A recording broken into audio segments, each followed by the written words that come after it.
It started with a scream, not a panicked one, more like a war cry muffled behind a hedge of roses and perfectly trimmed boxwoods. I was harvesting onions when I first heard it, this sharp, annoyed exhale that felt like it could peel paint. I remember looking up from the soil, wiping my brow and thinking, that didn't sound like a bird. That was the day I learned her name.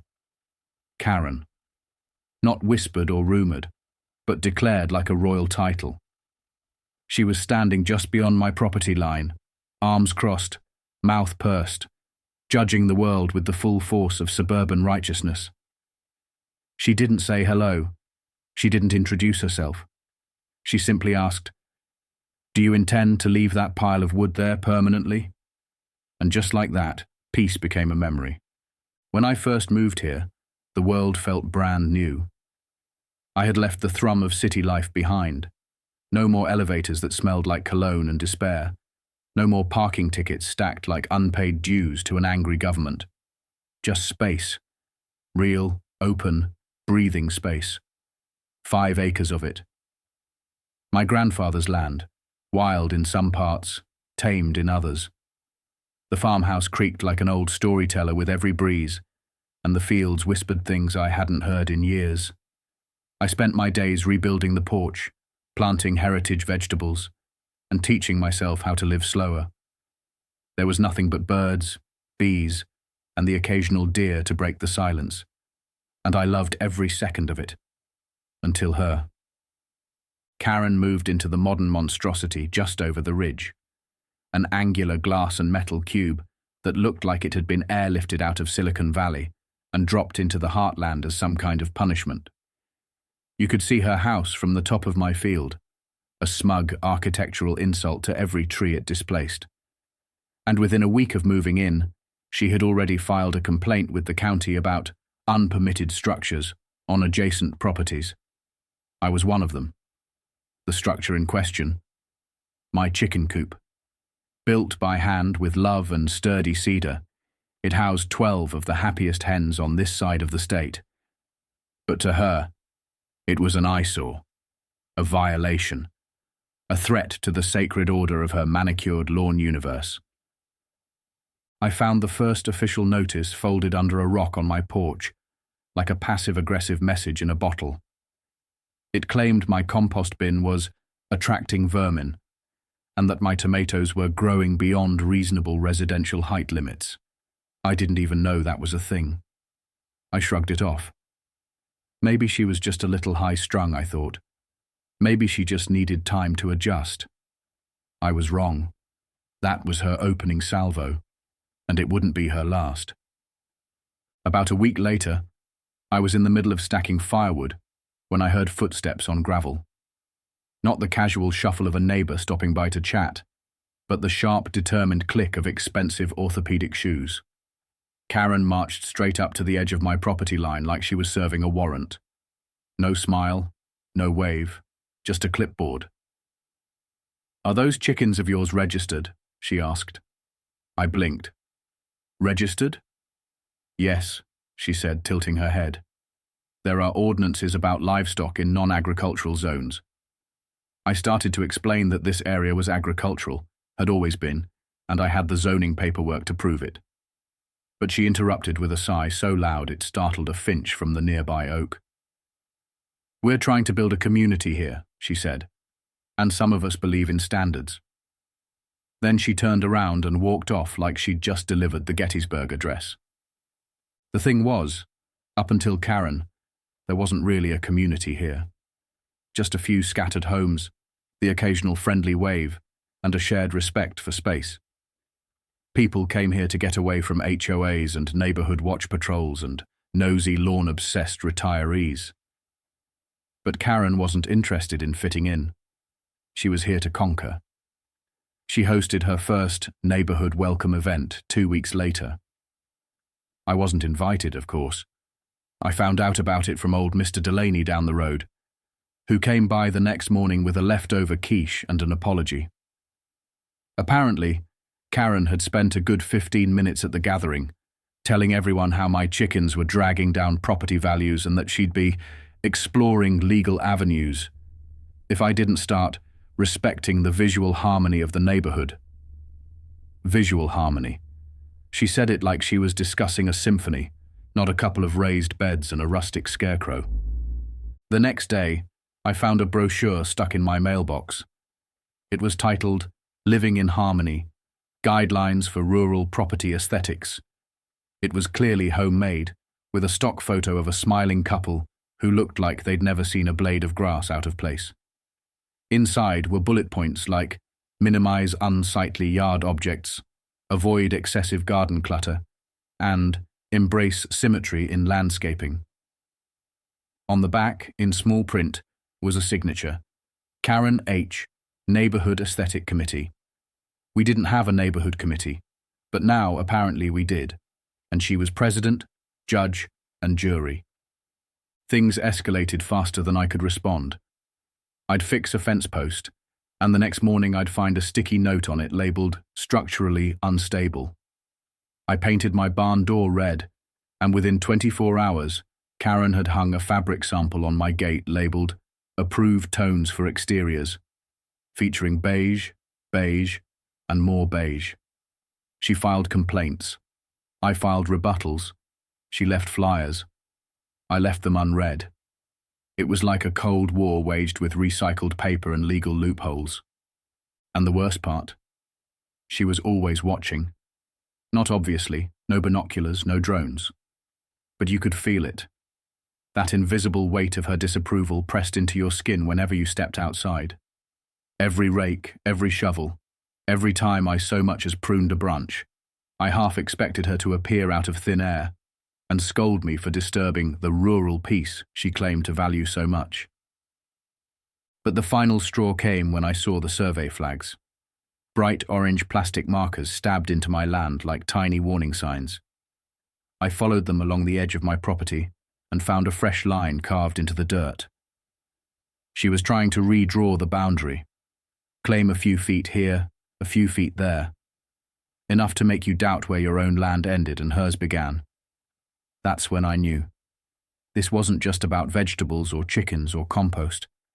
This was a campaign, a siege, and Karen wasn't going to stop until I gave up or gave in. But what she didn't know was this.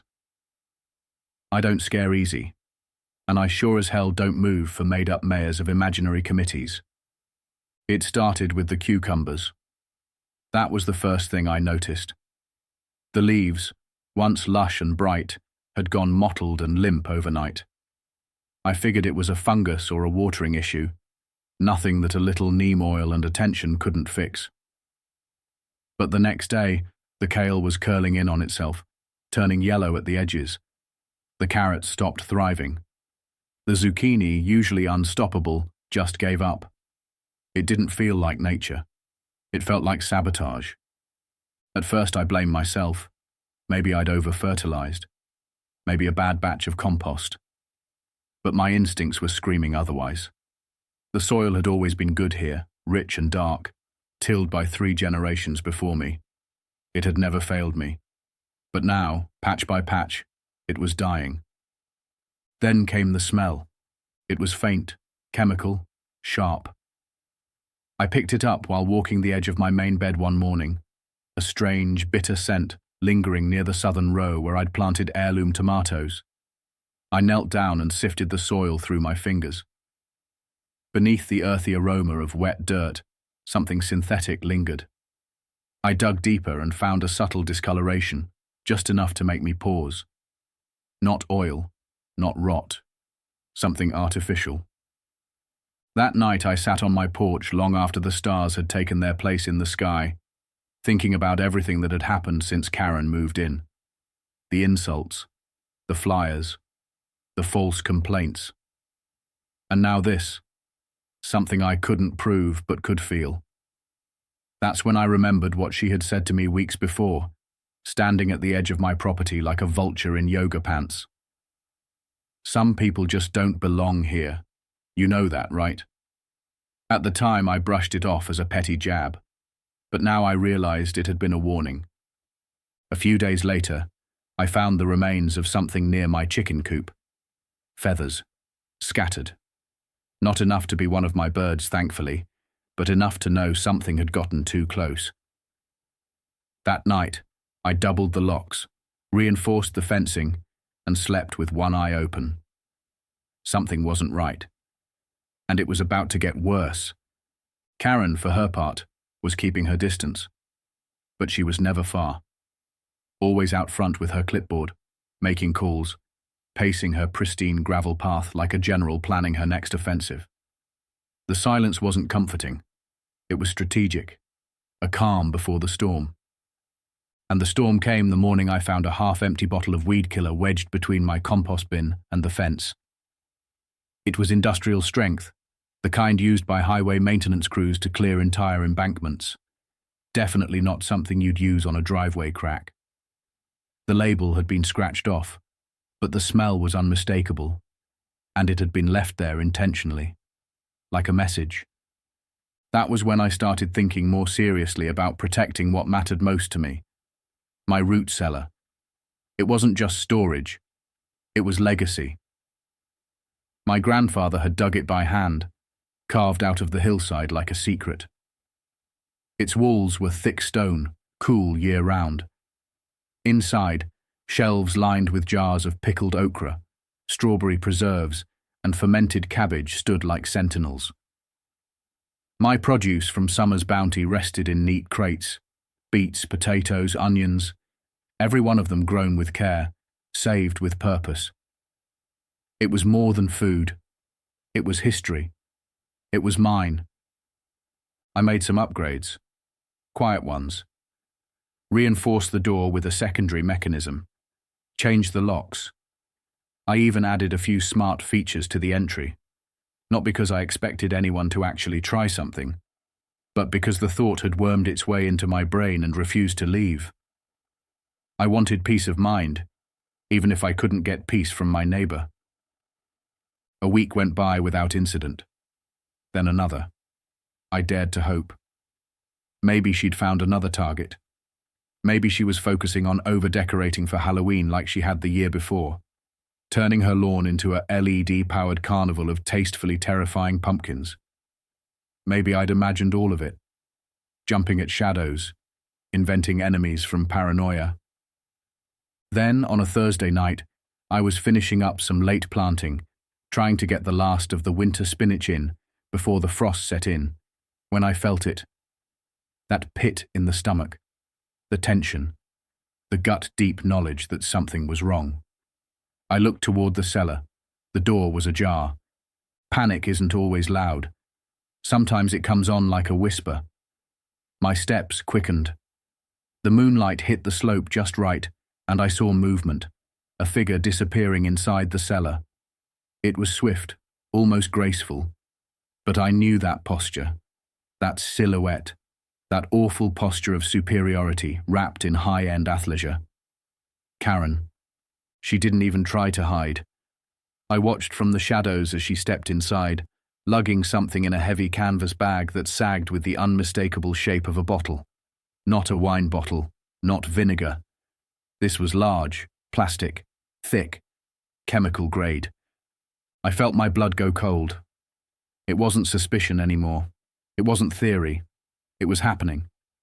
She was in my root cellar, armed with God knows what, and the harvest I'd spent months building was about to be ruined. I moved quickly. The door creaked just slightly as I stepped forward and shut it, firmly, quietly, and then engaged the reinforced lock. She didn't even realize it at first. Inside, I heard a soft shuffle, followed by the sound of something being unzipped. Then, suddenly, a curse. A loud one. Metal clanged. The door handle rattled violently. What the hell? That's when she knew. The thuds came fast. She pounded on the door, screaming that I'd lost my mind, that I'd pay for this, that she'd call every lawyer in the state. She went from rage to panic and back to rage again. But I didn't flinch. I stood there listening, heart pounding, every nerve ending crackling like dry twigs. Because for the first time since she moved in, I had the upper hand. And she knew it. I didn't speak. I didn't yell. I simply waited. My harvest was safe. She was contained. And now, the truth would come out. Because if you corner a Karen, she doesn't back down. She explodes. And I was ready for it. At first, all I could hear was her voice. Not screaming anymore, at least not the kind that rattles windows, but a sort of escalating negotiation with herself. "You're insane! You can't do this!" she shouted. "This is illegal!" Then it shifted. "I'm calling the sheriff, right now." A pause. Then a dull realization. No bars. Of course not. The root cellar, built like a bunker by my grandfather decades ago, was insulated by thick stone walls. A small miracle of rural engineering designed to preserve food, not facilitate cell service. Her voice faltered, and for a moment, just a breath, there was silence. Then the banging started. Not frantic at first, controlled, rhythmic, like she believed sheer confidence would make the door open. I could hear her trying the handle, then slapping it, then kicking it, then throwing her shoulder into it with the fury of someone who has never in her life heard the word no and had it stick. She wasn't scared. Not yet. She was offended. Like the very idea that someone could contain her, Karen of House Self-Righteous, was so absurd it bordered on fiction. I stepped back, leaned against the old oak tree just up the hill, and let the night unfold. The moon was high, casting silver on the grass, and the stars were blinking down in quiet amusement. The temperature had dropped to the low 40s, just enough to make the air sharp. I knew she wouldn't freeze. Inside the cellar, it was a steady 55 degrees year-round. She had light, a bench to sit on, even a composting toilet in the corner, thanks to my grandfather's quirky preparedness. She wasn't in danger. She was just stuck. For the first time in her life, probably. She tried yelling again, this time with a new tactic, playing the victim. "You're going to regret this," she cried. "This is kidnapping. I'll sue you into oblivion." That was the Karen I knew. Not a shred of reflection. Not a single thought spared for what she had been doing inside with a bottle of weed killer and a malicious gleam in her eye. Just the immediate impulse to flip the blame and shift the narrative. Classic. I called the sheriff, explained everything, calmly, just the facts. Told him she was unharmed, told him what I saw, told him where she was. He sighed, a long gravelly exhale that told me this wasn't his first rodeo with her antics, and said he was across the county handling a pile-up, but he'd be there within the hour. "Just keep her put," he said. "Don't engage." I promised I wouldn't. I hung up, slid the phone into my coat pocket, and waited. About 30 minutes passed. The banging had slowed. She was tired, maybe pacing, maybe sitting on that bench, trying to think her way out. Then the change came. Headlights. Soft at first, cresting the hill like ghostly eyes, then full and blinding, sweeping across my driveway with surgical precision. A sleek, black Mercedes. Of course. It pulled up with the sort of confidence you can only buy with court settlements and private clubs. Out stepped a man in a charcoal trench coat and polished shoes that had never touched mud. He was tall, with salt and pepper hair, and the kind of face you'd see on a billboard for a law firm named after itself. His presence was immediate, like someone who knew every courtroom trick and had never lost a case, because he'd never allow it. "Where is she?" he asked without preamble. No greeting, no curiosity, just command. "In the cellar," I said plainly. She broke in. He raised one eyebrow. I held up the evidence. "Industrial weed killer. Caught her in the act." He didn't flinch. Just took a slow breath, measured, calculating. "That's false imprisonment," he said smoothly. "You can't legally detain someone like this. She's safe, contained until the sheriff gets here, who's already been informed." His jaw tightened slightly. A flicker of doubt crossed his otherwise perfectly arranged face. He didn't argue further. Not right away. He wanted to see the whole board before he made a move. I led him into the house, where the silence was thicker than the air outside. I offered coffee. He declined, sitting stiffly on the edge of my armchair, like it might stain his integrity. We waited. 5 minutes. 10. Outside, the root cellar remained still, but we both knew she wasn't. Then, just as predicted, her performance resumed. We heard her voice through the air vent, soft at first, but clear. "Help me! He's locked me in. I'm a prisoner." Then she shifted gears again. "Gregory, tell him to let me out. You're a lawyer, for God's sake." Gregory didn't respond. His eyes stayed on me, studying. I could tell he was trying to decide whether I was bluffing, whether the story he'd just walked into was as cut and dry as it seemed, or if maybe, just maybe, his wife had finally crossed the one line you don't return from. And then she made her move. Her voice rose, accusatory and theatrical. "He's trying to hurt me. He's deranged. He's been growing illegal plants down here, and I found evidence." That one made Gregory blink. I didn't move. "She's not exactly helping her case," I said quietly. Then I added, "She poured the weed killer down the drain. Thought it would erase the evidence. What she doesn't know is that drain runs to a containment tank I had installed. Every drop's been preserved." He didn't say anything for a long time, but his eyes said everything. A subtle shift, a blink that lasted just a second too long. He knew. She wasn't supposed to go this far. She wasn't supposed to get caught. When the sheriff finally arrived, Gregory stood quickly, eager to hand off the mess.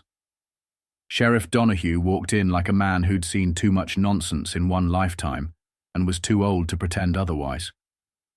"Evening," he muttered, looking between the two of us. "Let's see what kind of trouble she's gotten into this time." We walked in silence toward the root cellar, boots crunching over gravel. The door loomed ahead, old wood and new steel, firm and immovable. Donahue stood in front of it and knocked once, slow and deliberate. Then, like a trapped animal, Karen burst out the moment the door was unlocked, wild hair, eyes blazing, voice shrill. "This man imprisoned me," she cried.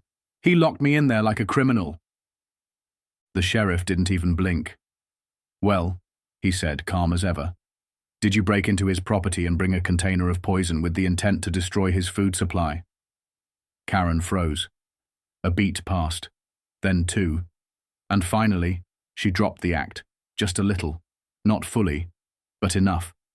The rage behind her eyes was real now, not performative, and for the first time, she seemed to realize the walls were closing in. And this time, there was no one left to save her. The moment her heel hit the gravel, the act fell apart. Whatever performance she had rehearsed on that cellar bench, whatever story she planned to spin to save herself, it crumbled like dry plaster the second the sheriff's eyes met hers. He wasn't impressed. He wasn't fooled. And worst of all, for her, he wasn't in a hurry. Karen straightened her spine, flipped her frazzled hair over her shoulder, and tried to summon the old fire. "This is outrageous," she said, with a breathy little tremble she probably practiced in front of a mirror. "I was concerned about safety. I saw the cellar door open and thought a child could fall in. I went to check, and then he trapped me." Sheriff Donahue raised one weathered hand. "Karen," he said plainly, "we have your fingerprints on the padlock. The chemical smell inside is strong enough to kill a small dog, and the bottle you brought is still in plain view, with residue. Now, would you like to continue pretending this was a neighborhood safety patrol?" Her lips parted like she was about to retort, but no words came out. She wasn't used to this, to consequences, to people not giving her the benefit of the doubt just because she sounded authoritative and wore cashmere sweaters with monogrammed cuffs. Her husband stepped closer then, voice low, almost apologetic. "Karen, please," he said. "Let's not make this worse." Her face twitched at the word worse. She turned her fury on him, eyes flashing betrayal. "You're taking his side," she hissed, motioning toward me like I'd just confessed to poisoning the town's water supply. Gregory didn't flinch. He looked exhausted. 10 years older than when he'd pulled up in that Mercedes. A man who was slowly realizing that the monster in the neighborhood didn't live next door. It lived in his own house. "I'm taking the side that won't end with you in handcuffs," he muttered. But it was too late for that. Sheriff Donahue had heard enough. He motioned for her to stand still, read her rights with the same tone you'd use to recite a grocery list, and gently but firmly placed her in custody. She sputtered protests, legal threats, something about defamation, but none of it mattered now. Not with a charge sheet this long, not with evidence this clear. As she was led away, her footsteps echoing against the stones she used to complain about during her power walks, I didn't feel the triumph I thought I would.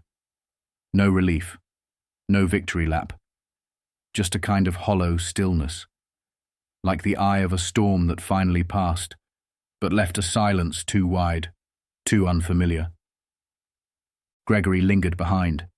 His hands were in his pockets, his breath fogged in the night air. When he finally spoke, it was barely above a whisper. "I didn't know it had gotten this bad," he said. "I knew she was difficult, but this..." I didn't answer. What could I say? That she poisoned more than just crops? That her war against my life had deeper roots than any garden? He nodded to himself, like confirming something internally, then added, "I'll make sure she compensates you for the damage, the property, the stress, whatever you need."